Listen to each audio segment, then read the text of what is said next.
Hello, everybody, and welcome back to the Cold Hard Truth NFL podcast. I'm your host, Anish Gupta. And I'm your host, Srikar Gendron. So, some interesting news dropped on Tuesday. We're recording this Wednesday night, but we'll just get into a quick thing. Obviously, the Browns won, so I'm hyped. Srikar was on a bye week, so that kind of happened. So here's how we're gonna structure this one. We're just gonna talk about a little breaking news for all the OG viewers, for everybody who knows about this show. On Tuesday, the Rams, who we all know I absolutely adore with Sean McVay, signed a particular quarterback. You know what? I need to pull this out too.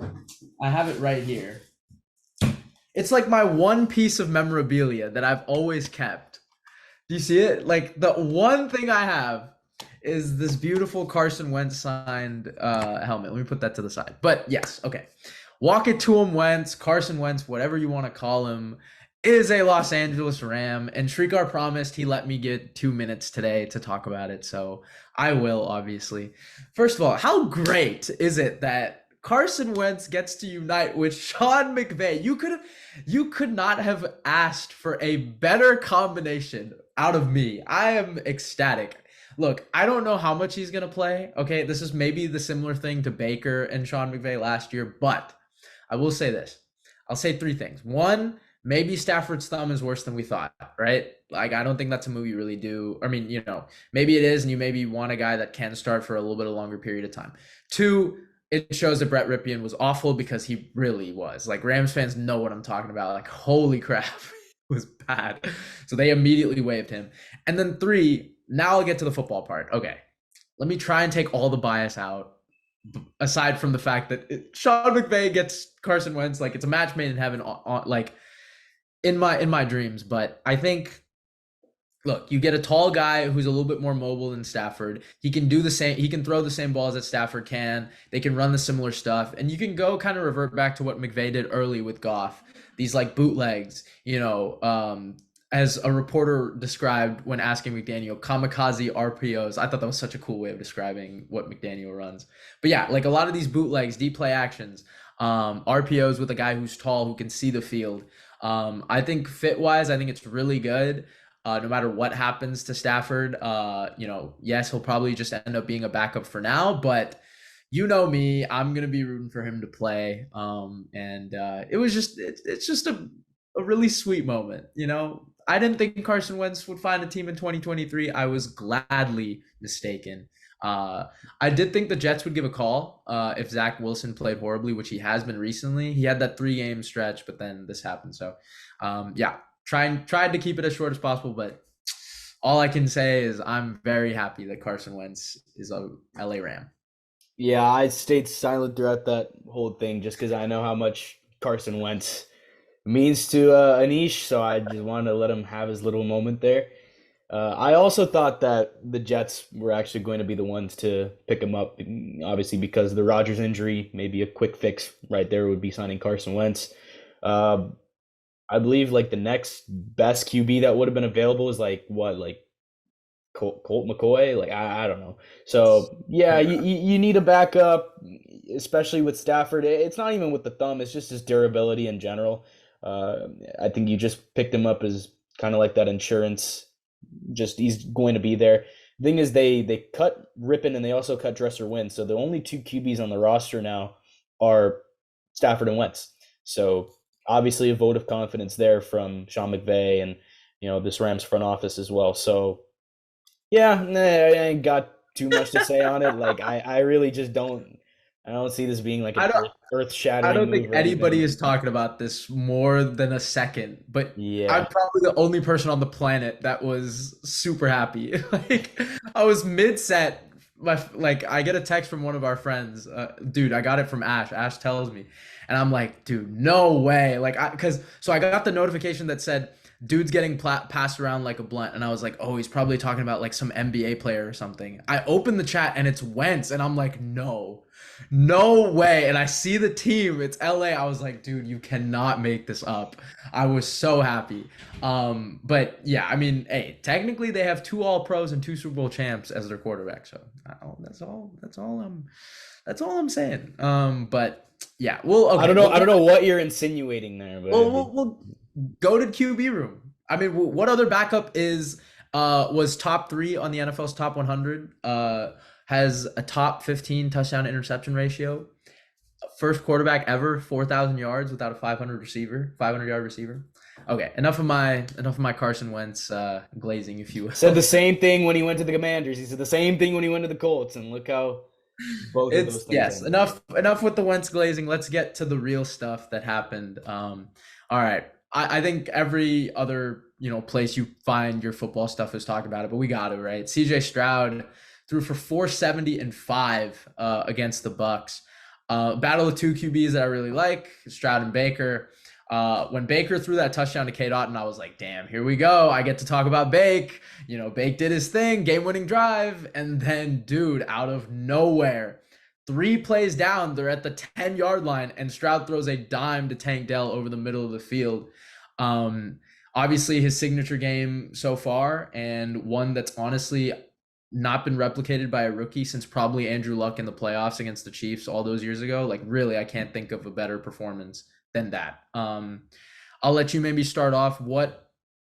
Here's how I'll phrase this question, because I literally just wrote down Stroud as Heem, but like what I'll say is, okay, where does he project right now? Like, is he already top 10? Because honestly, by every statistical category, yes, he is. But where does he project right now? And then what does this mean, I guess, for the Texans? Because it's like, do you want to maybe focus on the game real quick? Because I do want to talk about what the hell the Bucks ran, but just run with it. Where does he project, I guess, right now, and what did you make of it?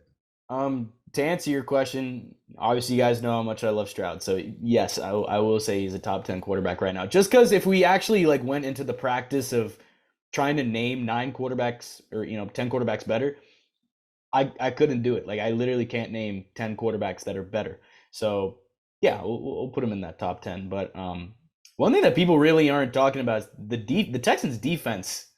It slipped up. I hope both sides can kind of just get on the same page and so they can play just like complementary football. But look, it's a young team, coming off the bye after they're rolling, all that progress just gets halted. So I kind of understand why the Texans started off a bit slow in that game. But I mean, how many QBs are doing what Stroud did in this game? I'll ask that. And I think that has to do a lot with your question about if he's a top 10 quarterback. Because even just the production, like, what's on the stat sheet, it's not a lot of guys that are doing what he did. But you factor in, the game-winning drive, the resolve, the comeback. Like, wins matter, like, when it comes to QBs. There's games like this. Stroud was the reason the Texans won that game. Like, easily. Like, I genuinely believe he is the main guy that literally willed them to this win. So again, the Texans got one in Stroud. He hasn't been perfect, but for a rookie QB, he's been damn close to perfect. So, I mean, the receivers had a big game. I'm still not sure whether they have a real like wide receiver one that can be a consistent separator. Tank Dell could become that guy. Uh, Nico Collins, Noah Brown, they look good, but I think they're solid like twos. I think Tank Dell really has the best shot of being that wide receiver one. Um, and I think I've said this like a few weeks back, but Stroud is just really creating for these playmakers. Like the great QBs are always going to find ways to elevate teams. I've heard before the excuses about how some QB would need receivers to be better. He'd need this to be better. I mean, this game and Stroud's performance this year is the reason why I say that the great ones literally just make it work. They show their greatness by elevating everyone around them. So I think it's exactly what CJ Stroud is doing this year. It's why I think he's, already in that top 10 conversation. I'd personally have him in the top 10, and why I think, going forward, the Texans have their franchise quarterback. Yeah, so there's a lot to unpack with, I guess, what I asked. So let's first start with, okay, is he top 10? So I think this is very similar to the conversations people had with Herbert after his rookie year. I think people already kind of vaulted him in there, right? After that crazy year, he had like 4K, 31 touchdowns, something like that. I will say this. I think people are taking this game a little bit to the extreme, but you got to look at his entire body of work. So, Some would say the Carolina game was a bit disappointing. I disagree. The Falcons game where they lost, he had the game-winning drive. The Falcons did the same thing that he just did to the Bucks. And what do you call it? He had like a 300-yard game against Pittsburgh with like almost a perfect passer rating. So like his body of work throughout the season has been great. And I think he has 100% been a top like 5 to 7 quarterback this season, which is obviously leading people to believe he's top 10 overall. So here's what I will say. And I know this is a bad answer, but I want to obviously, I think we can easily project him there. I don't want to yet, but just off his body of work this season, yeah, he's been top like 7, top 5 to 7. Like, if we're just going off how much he's played, and he's only played 2023, that's what we got to go off of. So yes, I'll answer the quick thing. Yeah, the Texans, they don't have a receiver, and you know how much I love Tank Dell. This has been a guy I've been on since the draft. The problem is his ceiling with his height. You can't really move him to the outside. He's probably a guy that'll, just operate out of the slot. But yeah, you're right. Nico, Noah, all these guys are kind of complementary pieces, not guys you can rely on week to week, right? They're not going to give you an AJ Brown type of stat line week to week. Like Nico Collins will have his, 168 yards every now and then, but it's not really something you can rely on, again, on a week to week basis. But the Texans as well. I just want to go to the game real quick. Why the hell? Like Todd Bowles has been a defensive coordinator / head coach for like 10 plus years. You don't blitz a rookie quarterback on the final drive being up, what was it, 4, right? Yeah. Or whatever. Like they were either up 3 or 4. How the hell do you not blitz once? They don't even send any pressure. They just let him take 5-step dropbacks and just sit there and throw. I mean, look, and I've been saying this for a while. The Texans O-line needs its love. The only guy who really shows it is Brandon Thorne because, of course, he's amazing. Again, check out his page if you haven't. But yeah, like Tunsil is an amazing blindside tackle. And again, you don't send any pressure. I mean, that's just so stupid. But anyway, one thing that's also really impressive about Stroud is he's doing this with a really lackluster run game. I mean, like their offensive coordinator, Skwolik or Slowick. Yeah, Slowick. Sorry, Slowick. Slowick, right? What he does is he tries this outside zone where it's like, okay, I'll use the run game to set up the pass. No, like it's literally just straight drops every time, and they'll just send people down the field 10, 15 yards, they'll just throw it.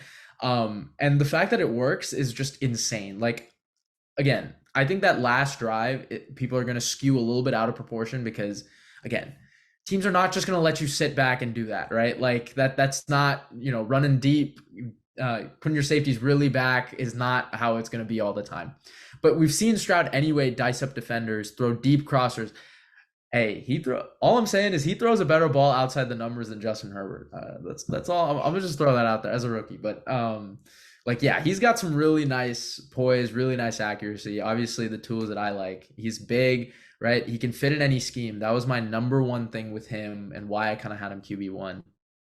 But yeah, to kind of wrap it up with just what I think, obviously it's cool to project him as a top 10. I don't want to say my ranking right now, right? I just don't want to go there. Maybe at the end of the year is when I would want to do it. But if we're going off body of work, yeah, he's been like top 5 to 7 this year. I mean, I'm serious. This Texans team was not supposed to be good. Really, and a lot of people were not high on him.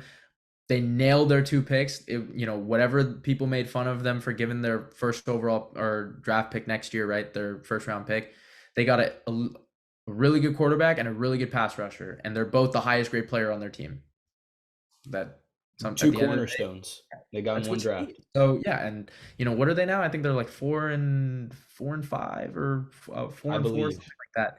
Right? No one had them. Some people had them 4 wins all year. So especially after the preseason pick, remember that? So it's funny because he wasn't playing with the starting line, but people just want to go crazy. Yeah. But yeah, this is a really good team, and yeah, as you said, Stroud is a big part of that. And dude, I'm not even kidding. With how the NFL MVP race is right now, if this dude somehow like takes this team to the playoffs or does something yeah, he could win it. Say, forget rookie of the year, right? Like as a quarterback, he has the best touchdown interception ratio of all time at this point. Like this is some really unheard stuff. But yeah, awesome to see, and obviously big shout out to Ohio State for all the Buckeye fans out there. But yeah, let's move on to another kind of big game. Dallas and Philadelphia. Man, like I think when we both picked the game, we were like, okay, it just Philly is going to find a way to win. This was just Dallas being Dallas. Like I literally wrote this down. Dallas got in their own way again. It just seems like every time there's a big game, they do something stupid, right? Like, we could go back the Niners playoff game, the first one where they slide and they didn't get enough time for the final play. The second Niners playoff game where they threw the pick in the red zone. This Philly game right now where it's like there's so many plays to unpack. Um, and I'll maybe let you start, but there was three things I want. Maybe you want to. I'll introduce and you can address it.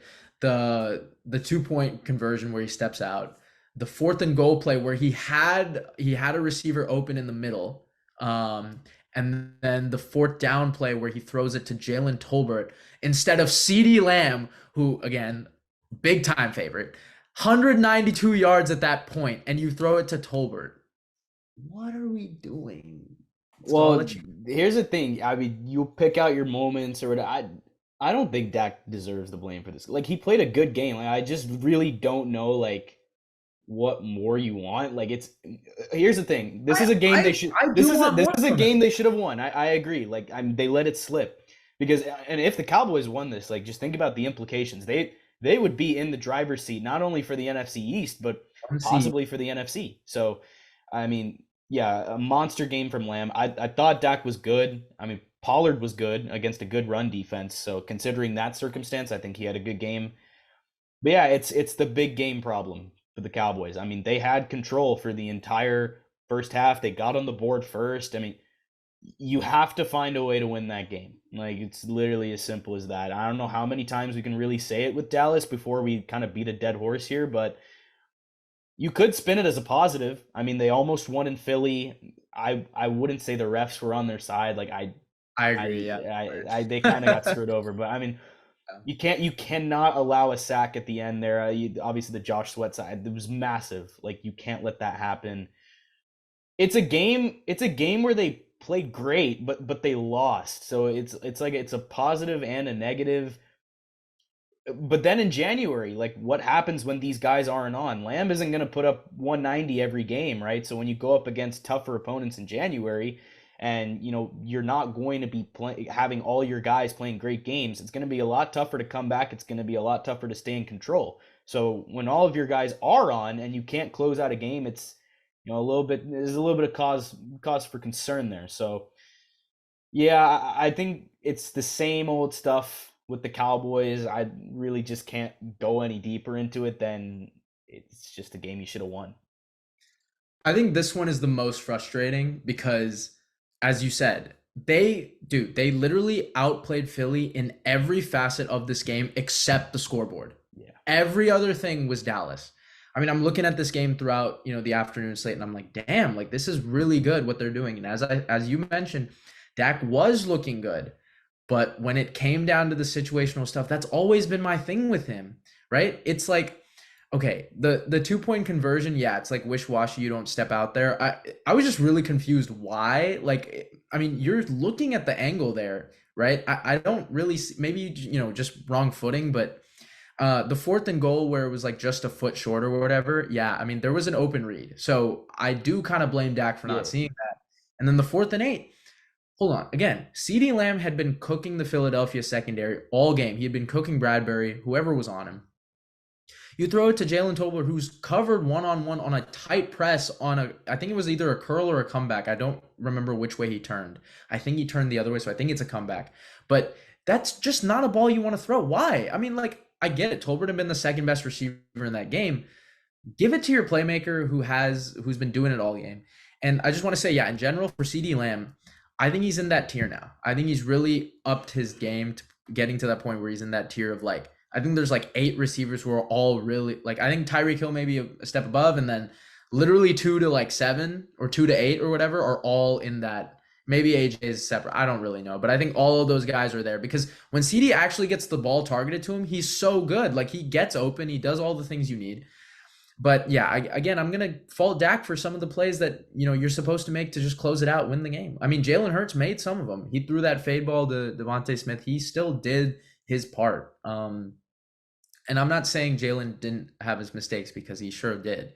But I mean, yeah, I think if I'm a Dallas fan, I'm so pissed. I mean, I would feel the same way as I did for the Browns when they lost to the Seahawks because, again, same thing. We did everything we needed to do except pull out with the scoreboard. That was all it was. And as you said, huge implications with seeding and like, I mean, That would have been a huge win. a Like gut punch, man. I mean, yeah, when like I told some friends earlier, like Dak had been really good against Philly throughout his career. I mean, also like a lot of the losses that Dallas has had against Philly recent years, Dak hasn't played. And the wins they've had against Philly, Dak has. So, that's where I wasn't too shocked that this was happening, but you got to close it. And I mean, how much can we say? I mean, dude, I swear, I feel like every Philadelphia Eagles win has been the same story where it's like they just find some way. I mean, literally since week one, it has been that same story. I don't think I can think of a single win that hasn't been convincing. Can I literally can't think of one, right? oh well, the Like, Dolphins. yes, okay, good. Yeah. My aside from Miami, that is it. And it also seems like they've played like every game at home, but Yeah, it feels like that with a lot of teams, like Pittsburgh. Maybe that's just my bias or something, but yeah, man. I mean, this is just super tough. If I'm a Dallas fan today, I just think, man, like, what could have been? Like, 'cause seriously, they did everything they needed to. They played such a good game. And for Philly, the secondary problems are still there. So, like, I think the one positive you can take is that, hey, we can go into Philly and win a game in yeah. January. I think that's the only, like, that's really the only thing, but it's like, damn, right? Like, we would much rather want it to be in AT&T rather than at the link. But Mhm. hey, what happens, happens. Let's move on to a team that played in Germany. Early game, the Dolphins played the Chiefs, and it was such a weird game. I actually got up for it thanks for the time difference, so I was actually able to get up on time. Yeah, man, the final play was so dumb. I mean, like Connor Williams messes up the snap, it's just off. But honestly, throughout the entire first half, they were just not it. I think it was 21-0 at the half, if I'm not mistaken. Um, and I put the question here, will the Finns still win the division? Because, like, dude, people thought the AFC East was going to be the best division coming in. Yeah. And I obviously disagreed. I am feeling like a king right now. Like, I couldn't be more happy because, like, Yeah. I mean, it's like, still a good division, but like, yeah, yeah, it's but not the like, I best. mean, and obviously Rod got hurt, but still, I mean, the Bills have been right disappointing. We're not even talking about them that much, but we'll talk about them for picks. I'll let you just talk about the Finns here. Like, I mean, they just can't seem to beat the teams that are good. Yeah, it's kind of becoming their identity, and that's pretty troublesome to be honest. But actually, I will talk about the Bills because you asked me, will the Finns still win the division? And I'm gonna say no. I think the Bills are gonna win this division. Um, it's just it's tough for the Bills because they're so beat up. Obviously, Josh Allen's kind of hurt. Uh, Matt Milano, he's Mhm. also hurt. Daquan Jones is hurt. I mean, there are going to be some teams that will struggle with the Bills because when the Bills are on, the Bills are on, right? But it just hasn't been the case for a When's lot the of last games this time year. they've been on? I No, think that's it's what I was week gonna say. three, like Dolphins, right? Yeah. For a lot of games, they just haven't been on. But they can still stretch the field. I think Fournette will help a little bit. It's not gonna be this tremendous addition, but he'll help. Uh, but yeah, the Dolphins are struggling against good teams. The good thing is their schedule is easy, so like it theoretically should help them. But like I don't know. I don't really trust the Dolphins like that. It's literally all it comes down to. I would trust the Bills to find their footing more than Miami in this case. All right, so here's what I want to talk about with the Finns. Like, or at least when I saw the schedule, because I watch Colin Coward and that's all he does for like a solid 2 months into the offseason once it releases is talk about the schedule. Miami's schedule is very favorable to them towards the end of the year, right? So I think people are overreacting a little bit. And like, yes, they are 6-0 versus bad teams and 0-3 versus teams with a winning record. Like, yes, I that's been pretty clear. But I think the bigger, actually, like the bigger indicator of their, wish-washy style of play has been them at home versus them not in Miami. I think that's been the bigger concern or like the bigger X factor. It's like they are like a completely different team when they're on the road. It's just they're just not as effective. And like most of their away games have been against the tougher opponents on the road, right? Like Philly was on the road, LA was on the road. Um, the Chiefs was technically on the road. The Bills was on the road, right? So think about it. All these games have been like, so most of their games towards the back half are going to be at home, where it's in Miami, where the weather favors them. So in terms of winning the division, I'm still going to stand on my conviction and say yes, the Miami Dolphins will win it.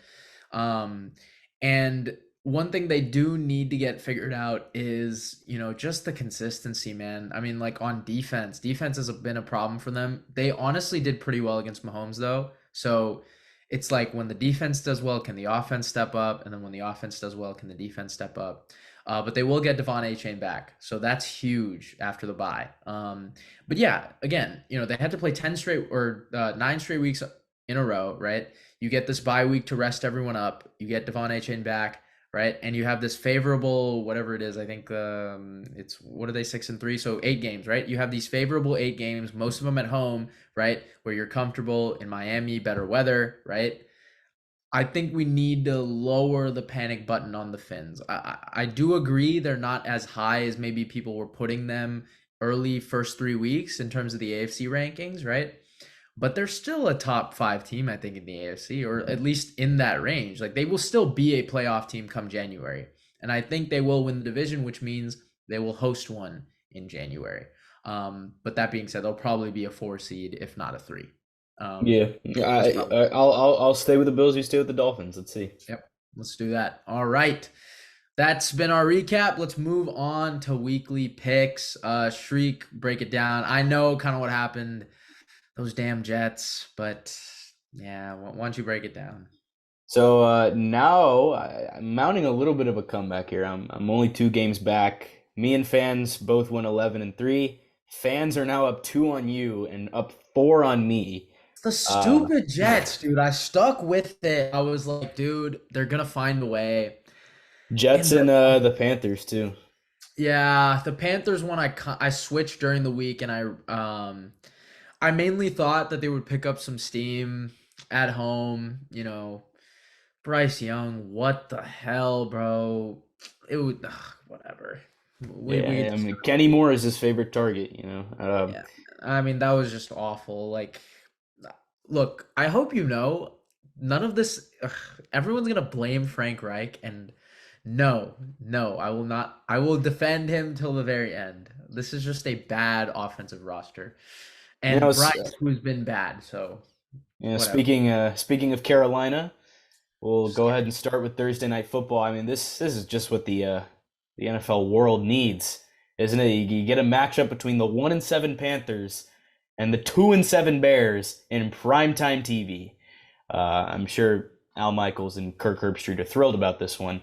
Um, Carolina got their first win of the season a couple of weeks ago, but it wasn't the start of any sort of run by any means. I mean, this team is just struggling to get by and developing Bryce Young right now, which has to be really, really bad for Panthers fans considering what we've been seeing with the development of Stroud in Houston. But this is honestly pretty shocking that the Bears are favored by 3.5 points.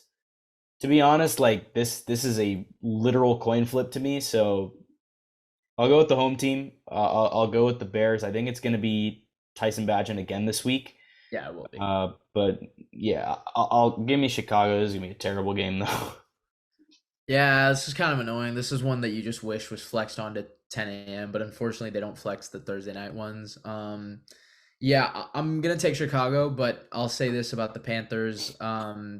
Dude, I have like a text thread from March, when late March, when they had or it was either late March or early April, when they had the thing where it was like they were canceling all the meetings with every other quarterback except Bryce, the Panthers, and I was like, dude, this is going to be the biggest mistake. I was like so mad. I mean, you knew how badly I wanted the Stroud Reich combo, and I just don't understand why they didn't do it. He is their prototypical quarterback that Reich has worked with, and that's the reason Reich is in this position where he's at now. I still to this day don't understand why they didn't do it. But yeah, give me Chicago here. Bryce will forever be hampered by a ceiling. He is 5'9", and as unfortunate as it is, don't worry, brother. I have to deal with the same fate. So, except I'm not playing NFL quarterback. So, All right. Well, the Patriots and the Colts are gonna be going to battle over in Germany this week. What do you got? Yeah, so you go from that matchup to this. I- Look, I've been seeing a lot of this fire Belichick narrative, right? Boston Globe, which is again a media outlet that like has always hated Belichick because he doesn't do anything for them. So like, I mean, I don't know how much to take from that. I still don't think he should be fired. I will defend Belichick as I always have, which I don't see why I should be, but whatever. I mean, 1 year of utter dysfunction and Pats fans go in a frenzy. Like you guys do real like I think Pats fans realize if they go the record where they're projected to go, which is right now they're the worst in the AFC, they end up with Caleb Williams. Are we not seeing what the Spurs are doing right now with like Wemby? This is such a similar like this can happen in the NFL too. Like Caleb going to a situation like New England, I don't know why people would not be ecstatic with that and Bill Belichick manning the defense. Because again, they've been so injured. So I don't understand why people aren't realizing that Belichick and the Pats could be so good next year.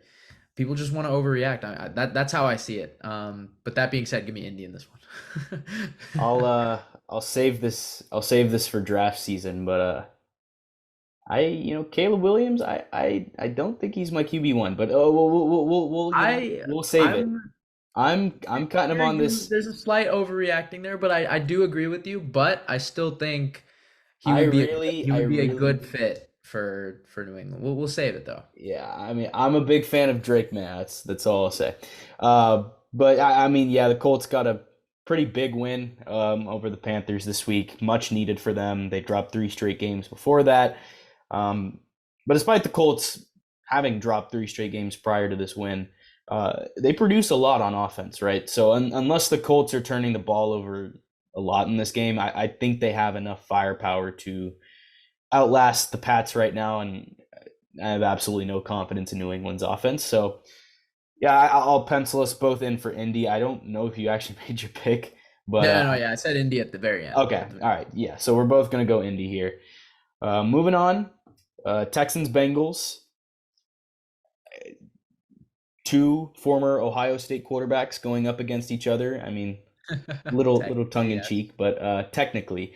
But the Bengals have caught some fire lately, right? And I think the Texans will give them a challenge, but I think the odds makers are right here. They're projecting Cincinnati as a 7.5 point favorite. It seems disrespectful to the Texans. Again, I mean, they're going to fight hard in this game, but the Bengals are a legit AFC contender, and I think they're going to show that in this game.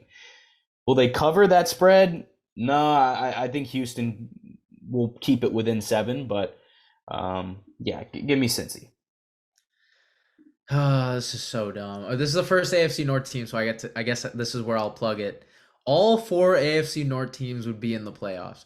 Again, first of all, that would be the first time ever in NFL history because of the expanded playoff format. But are you kidding me? Like, why do the Browns have to be in this damn division? Like, why? I'm telling you, every single time the Browns do well, it's like some other team has to be better in this division. They are third. Dude, I can't remember the last time they've been higher than third in my life. It's so annoying. We went 11-5 1 year, and we were third in the division. Okay, enough with that. Cincy, I don't think it's going to be that close. Like this is so annoying because they get Houston at home, who's coming off a really emotional high, beating the Bucks at home. Which again, I think this was like as much bad Bucks as it was good Texans.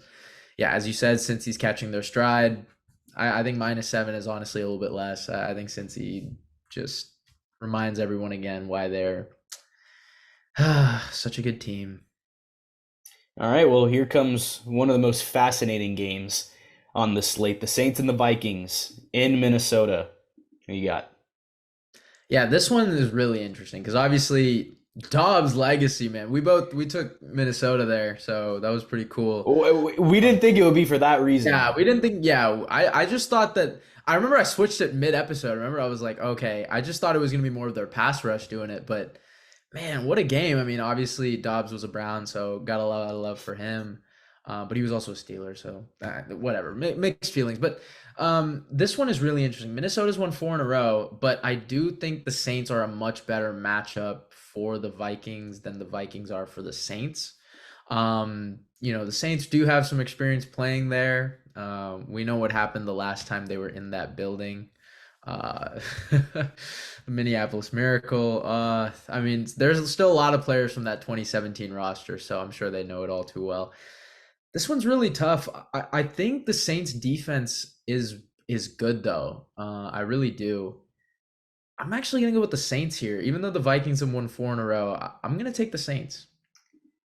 Part of me wants to pick the Saints in this game because of their defense and even just the potential that the offense will bring their best. But, the other part of me would rather just pick Josh Dobbs and be willing to be wrong Dude, it's about it. electric. The energy was electric in Minnesota. Yeah. I think it's gonna be electric in that building first to Dobbs home game. So yeah, I'm a I little bit. mean, here's the thing: the Saints are only 2.5 point favorites. The Vikings don't have Kirk Cousins. They don't have Justin Jefferson.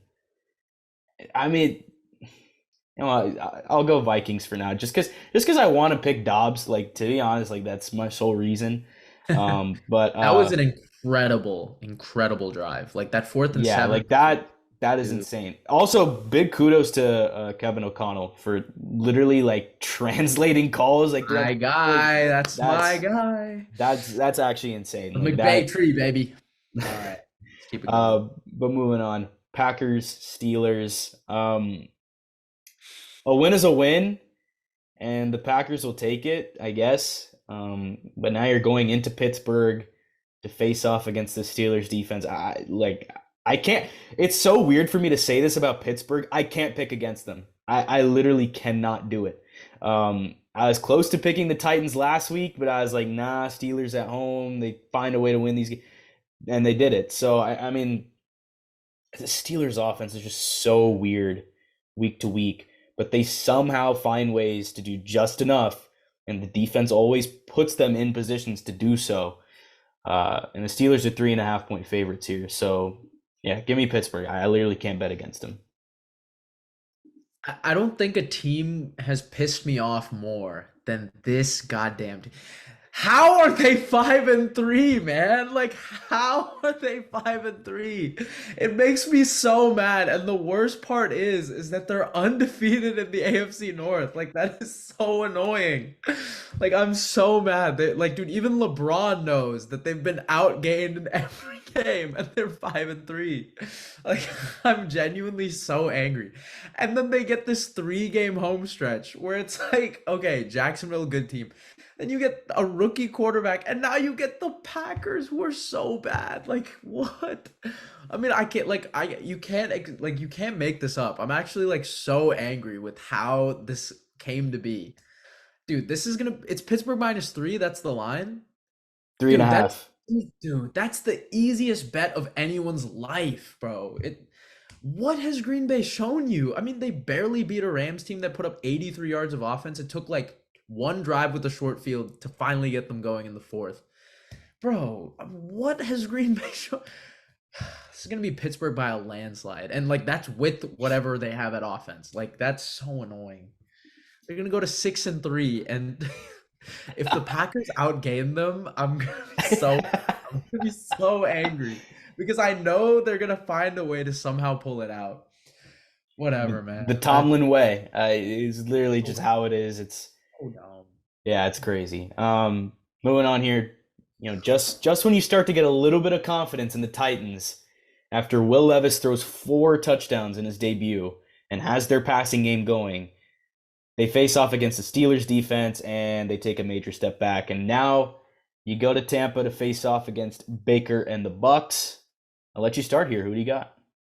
Yeah, I actually don't think Levis played that bad. I thought he Oh, actually yeah, played pretty well against Pittsburgh. They had the lead. It really just came to one drive where, again, like they just find no. We've talked about Pittsburgh enough, but I actually do think this is a little bit of a bad matchup here. Tampa's lost, I think, four in a row now, or five, either 4 or 5 in a row. And they get one at home here. I think they match up better offensively against the Titans than the Titans do against the Bucks, if that makes sense. So give me Tampa here to bounce back. I'm hoping for Baker to do well because I think I might start him in fantasy. So yeah, Baker, turn me up. Seeing the Bucks offense make a bunch of plays against the Texans, you got to have at least a bit of confidence in them here to come home and get a win after that, tough loss to CJ Stroud and D'Amico Ryans. The Bucks are only being favored by 1.5 points here at home, so you could go either way here. But I'll also go with Tampa. I'll say they win by like a field goal or something like that. But yeah, give me the Bucks. Moving on. This is not the way the Niners wanted to come out of the bye week, or the Jaguars for that matter. Go. This is one of the best games on the slate, and it has two teams who are coming off of byes. The Niners offense has scored just 17 points in 3 straight games. I mean, that's not a recipe for success. Obviously, you're going to have to score more than 17 to beat the Jags. And Jacksonville's won 5 straight games. They scored 30 plus in 2 of their last 3. So honestly, I don't think there's anything more to this as far as the picks are concerned, other than I just don't think the Niners are going to lose a 4th straight game. Like, genuinely, even traveling to Jacksonville for this one, I have to say it again, West Coast early win, you know the whole deal. I think we see the Niners get this win on the road. This has to be the game that they need, because I know you're going to pick Jacksonville, so I'm gonna put in Jacksonville like right now. Hey, But I haven't even said anything yet. give me SF. Well, yeah, every Niners fan knows there were 2 games on this year that I was super excited for. One was the Browns game. We know how that went. And then now this one. This one. For all my agendas out there. Hold on. This MVP race is wide open, and this T-Law agenda that I've been on for over a year now. Can we see, like, this would be a game for it to take off.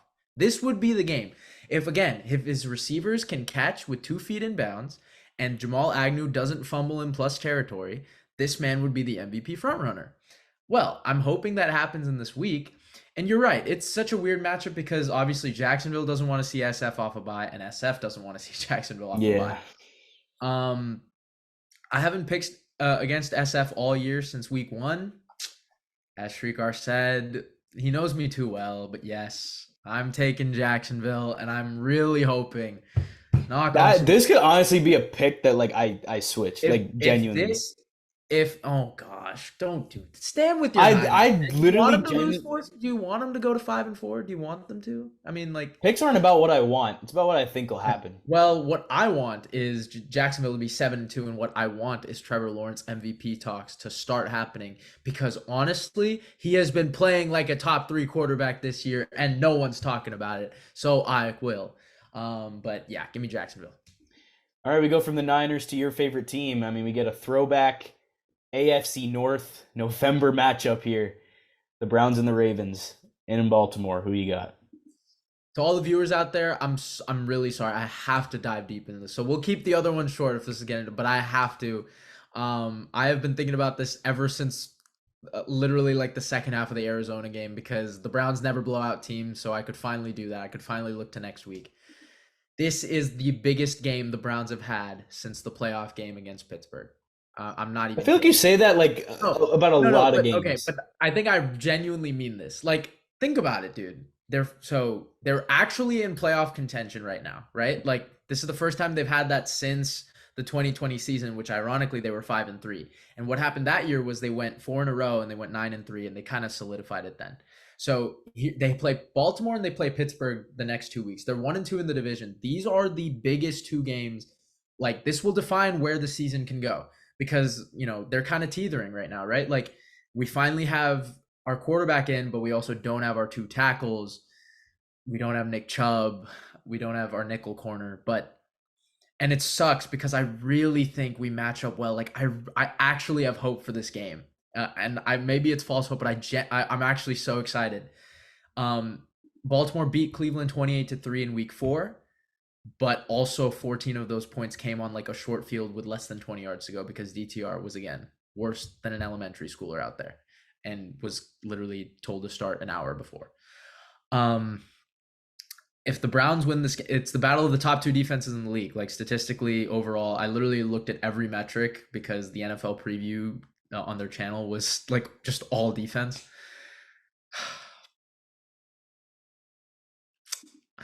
Give me the dogs. Give me the dog pound.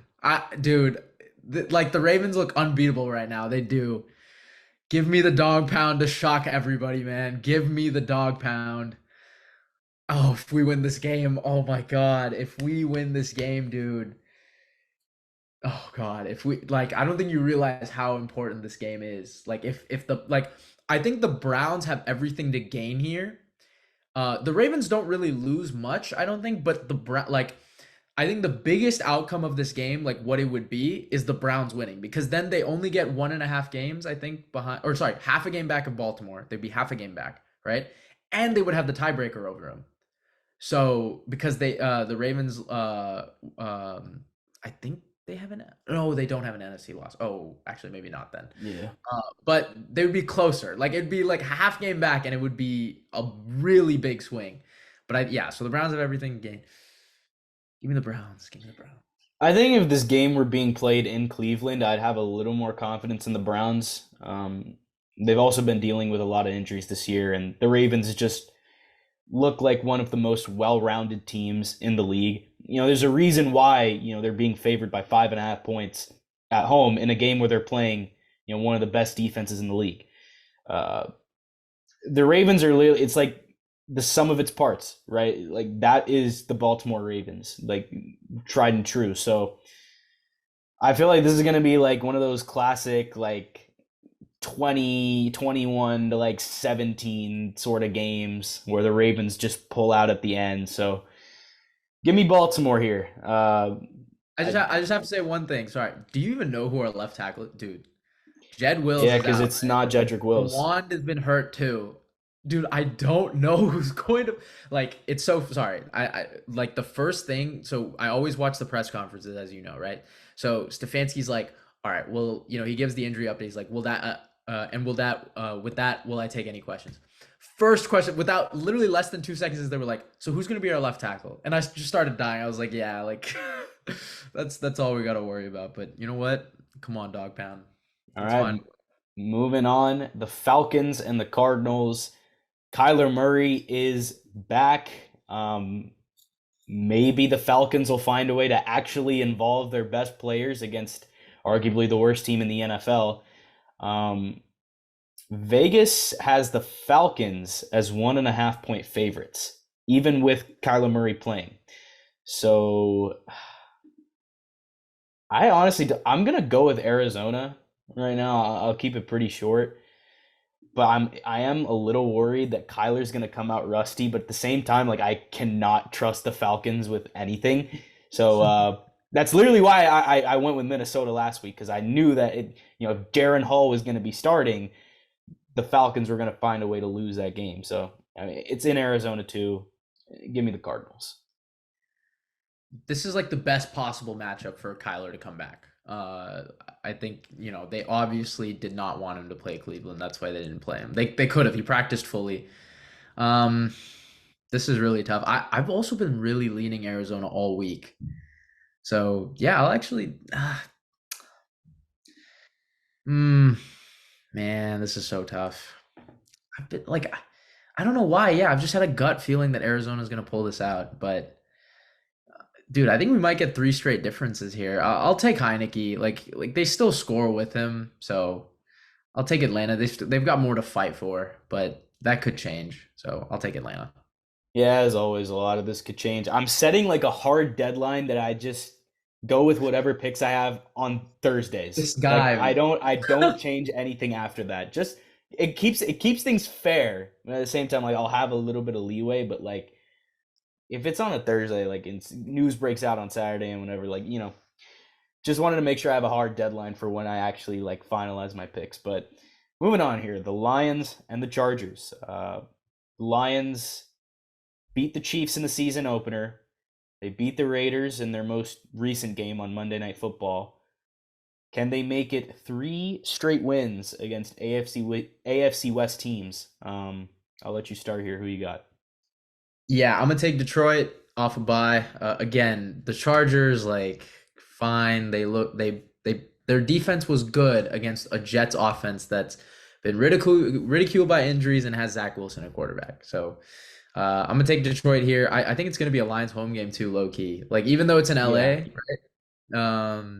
Yeah, so It'll going be a long silent time. count again for Herbert. But yeah, give me Detroit. Yeah, I mean the Chargers defense honestly like won them the game last week.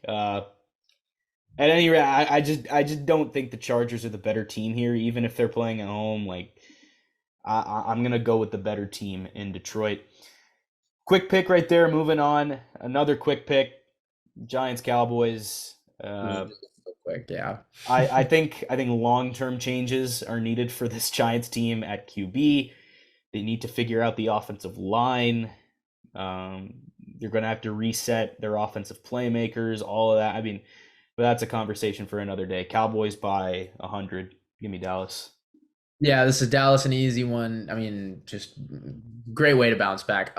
I just want to say this: Daniel Jones tore his ACL. Obviously, we know how much I am a fan of him. I literally said this word for word. It is unfathomable how bad of a situation he has been given in his career. I will stand by that. But you're right; they need some long-term changes. It just sucks because they were literally one game away from the NFC Championship, and now just went from here to Right. completely flop. So, yeah. All right. This game between the Commanders and the Seahawks, I mean, that's a pretty critical game for both of these teams. I'll let you start here, but this is honestly a pretty underrated matchup. I don't think it's an underrated match. I've been very impressed with Sam Howell, by the way, though. I think he's been doing similar stuff to CJ Stroud, but he's not getting the same love, nearly the same love as Stroud is. So I don't know what's up with that. I think we need to show Sam Howell a little bit more love. That being said, Seattle gets to come back home and basically unravel a Commanders team that, they're definitely angry about losing to Baltimore. So yeah, give me Seattle here. But again, I knew this was gonna happen. Like, see, like everyone's like, oh, Seattle's so good. They should have been 7-0. No, you shouldn't have. You got bailed versus us, and you got bailed in so many other games. So you're about to get bailed here, like playing an easy Commanders team. So as you can tell, I'm still angry at the loss. These two teams have so many weapons at receiver, but are you going to get the best version of either QB? I mean, talk about Sam Howell.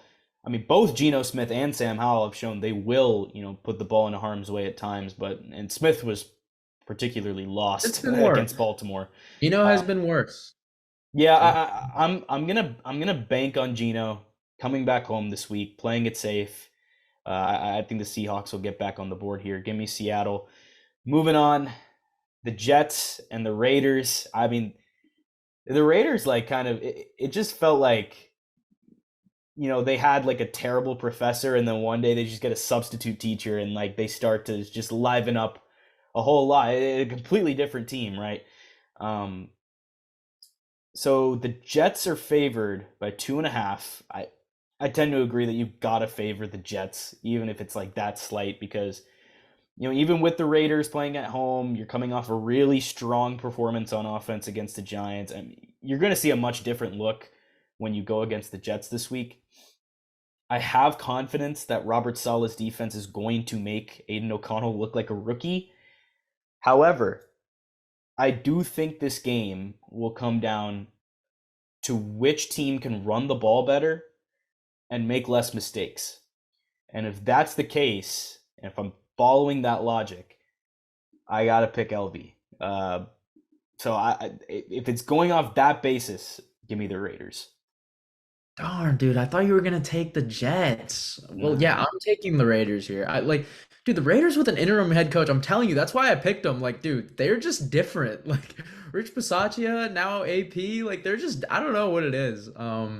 Yeah, I actually do think the Jets match up way better against the Raiders than the Raiders do. But if this was at New York, I think I would have taken the Jets for sure. But something about it's maybe a different energy. And yeah, Aiden O'Connell has been pretty good. So. yeah. Moving on here, final game, Monday Night Football. Doesn't look really good on paper. It'll probably be a better game. The Broncos and the Bills. The Broncos won two straight as they headed into their bye. Their first dub over the Chiefs in over 8 years, so they got some momentum there. Who you got as they go into Buffalo now? Dude, I actually do think this could be a 50 fit. Like, bro. First of all, we never really talked about it, but Shriek should have stood on business with his Denver over Chiefs pick. I still keep nagging. I mean, like I had no real reason for like to pick Denver other than gut feeling, and Dude, if I'm doing that, I don't, two I'm going to switch straight the team.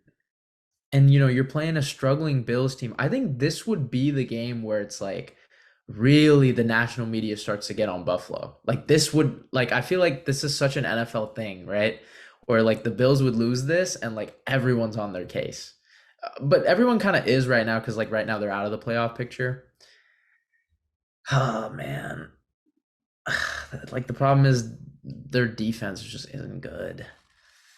Give me Buffalo. It's like, but I genuinely could think about switching. I think Denver has everything to play for here. Yeah, we've just seen Buffalo lose yet another game this season. It was a tough loss on the road to the Bengals. Vegas is favoring the Bills at home by 7.5 points. The over/under is 47, so they're not really expecting Denver's defense to keep momentum going either. Here's the thing, though: Sean Payton teams are really, really good Buffalo coming out game. of the bye. Yeah. Um, Are you doing it? I think I will.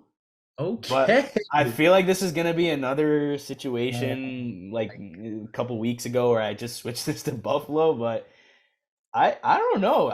This really smells like an upset to me. Like I don't dude, I might back you. Like I'm not even kidding. I have no idea. I'm looking at this game and I'm This is like, tough. This is really tough actually. I think this is the toughest one to pick. Yeah, low key, it might be, but What that are you caps going? picks. That is You a going with banger if Denver? it picks up. Put Denver in there? All right. I'll pencil in Denver for now. All right. Yeah, no, dude, there's a lot of differences. One, Yeah. two, three, four, five. We got five. You could take the lead in 1 week. Who Damn. knows? We'll see. There we go. Well, yeah.